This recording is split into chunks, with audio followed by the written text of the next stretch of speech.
Hello and welcome to my studio. Today we're going to talk about framing up canvas. And I brought with me a couple of pieces that are already framed up and then a piece that I have put a finish on. You'll notice that it's black, and that's so you can see the white thread when we get to the actual lacing of the piece. I've also put, as you can see, a seam finish around the outside edge. This is a nylon seam binding. You can find these at most of your needlework stores or at your fabric stores because they're used to bind the edges of a lot of different types of seams. It has a finish to it so that it is a lot like the nylons that you wear, and it cups when you go to put it around the edge, so it makes it very easy to put around the edge. You can use a sewing machine, as I have done here, or you can put it on by hand. The other thing that you can do is just take your sewing machine and make a 3-step zigzag all the way around the edge. Now, how big a canvas should you have? Obviously one that accommodates your design, but you want to have probably anywhere from a 1/2 inch to 2 inches all the way around the outside edge. You can always add additional fabric on the outside edges if you need to make it bigger to fit either your stretcher bars or your finished framing. You'll notice that the stretcher bars I have here have been used several times, and I reuse these constantly, so it's very economical to do it this way.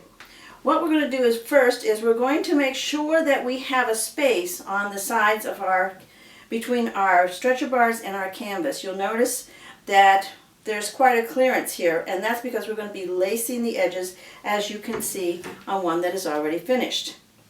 To start this, you are going to put the tack in the center of the canvas all the way in, and then you're going to look at it so that you can see the thread of the canvas as it goes against the board in the back.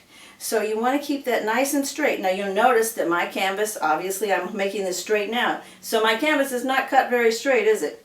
But that's not a problem, because we want to bring this back on straight because it may have gotten off in shipping or in the way the person cut the canvas, and that's not really an issue.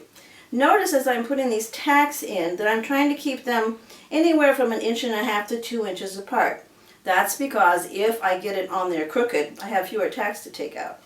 So I'm going to put them in about that far apart, as I said. First, establishing that line. I'm still looking at the side, on this side over here, with that thread against the board as we do that side, and then again working across on the opposite side, but still tacking the same side of the canvas.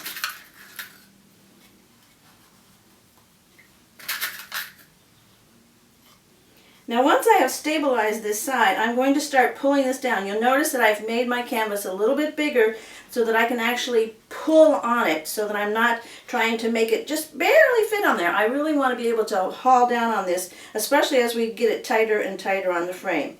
Now I usually try to make my tacks directly across from the previous ones, but that's not really that important as long as you don't get too carried away. Notice also that here, as I'm putting this in, that I am keeping this, because this is a selvage edge, so I know that this gap is more or less the same all the way down.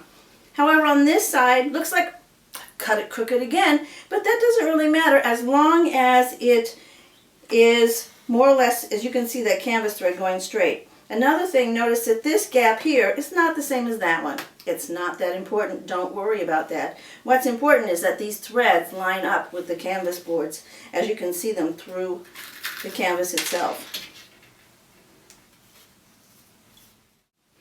So now you can see I have all the tacks in, and this is about how far you want them apart. Almost touching, but not quite.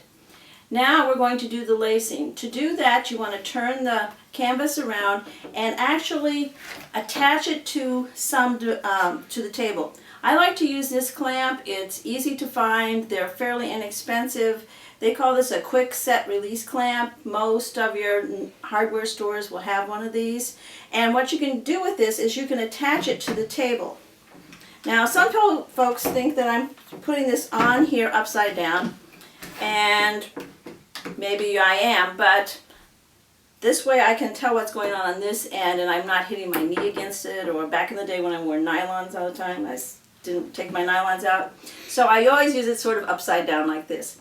Then I have the lacing thread on a spool here. This is called button and carpet thread, and it's made by Coats and Clark's.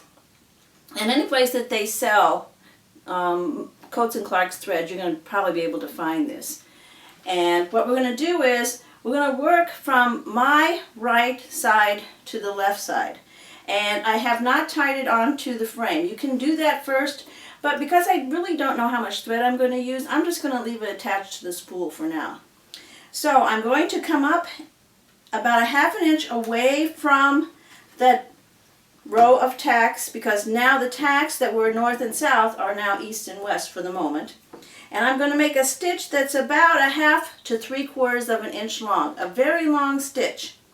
Then I'm going to come up through the gap between the canvas and the stretcher bar and go around the stretcher bar. And so my next stitch is coming up from the back side and now going down through the canvas. So there's a little rhyme that you can say to yourself as you do this. It's up, down, through the void and around. So again, it's up and down through the gap and around, whatever you want to call that. And you'll notice as we're coming along here, I'm not paying any attention to how long these stitches are, as long as they're not real tiny ones. There's no reason to make them very small. And I'm not making sure they're all in a row, though they're pretty much in a row, but it's not necessary for that to be happening either. So as we come along here, I have come over here to the edge, and I'm going to make one more stitch. And as I come up here, I'm now going to take the needle off the thread and put it in the end of the spool to keep it there. Then I'm going to cut this end on this side, and I'm going to make a slip knot. You can use any kind of knot that you're familiar with and that works for you. Granny knots, square knots. I use a slip knot because then I can just pull the thread out and it comes apart. Now we are going to do the tightening. I'm going to tighten each one of these stitches starting from the end, from the side over here where I put the knot, and working across. And notice as I pull this, I am holding it down, so as I pull up the next stitch, and I'm using the back side of the needle. If you have a laying tool that's not wooden, because we don't want them broken, but if you have a metal laying tool or something like that, you can also use that as a tool to hold this in place. And then again, I'm holding each one of those stitches as I come along. When I get over here to the side for my last stitch, I'm going to hold that there while I go get it back into my box of tacks here and take out another tack and put it right in the corner.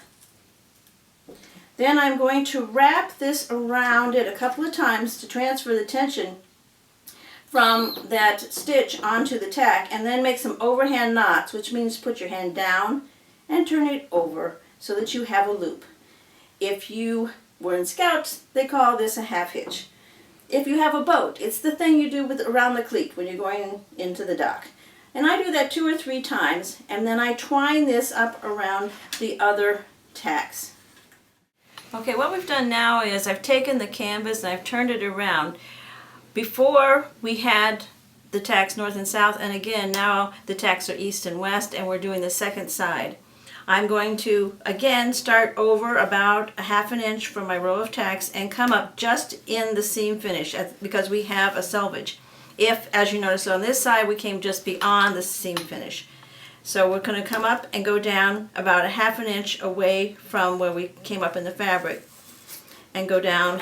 Then we're going to come up through the gap and around the outside of the stretcher bar with the lacing thread. So it's up, down, through the gap, and around. Up, down, through the gap, and around. Notice that I'm not making any attempt to make these all exactly the same size. I'm not counting threads. I'm not making sure that they're in the same channel of each thread. And you'll notice as we get over here to the corner, it looks like I'm running out of thread a little bit. Well, that just means I have to loosen up my spool over here. This is our lacing thread, and I'm just going to pull out a little bit more thread so that I can finish. Now at this point I'm going to be coming up through our gap, and now this is a good point to show. Here I cannot make a whole stitch, so I'm just going to stop. I don't have to make a whole stitch when I come over to the corner. Then I'm going to take another tack, put it in the corner, then I'm going to come back and cut off the beginning end of the lacing thread and do that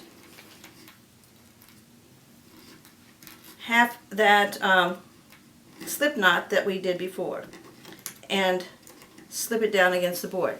Then I'm going to take the needle, which is a 22 chenille needle. It has a sharp point so I can go up and down through the canvas threads if I need it. And I like to work with that better than a tapestry needle because I can pierce the canvas threads if I choose.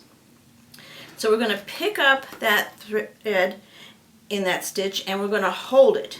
And as we pull, we're going to hold it and pull and hold it and pull and hold it. Take some of that slack ahead of us and then again pull and hold it and come up here and pull. Now instead of making the knot right away, I'm just going to secure that over on that edge.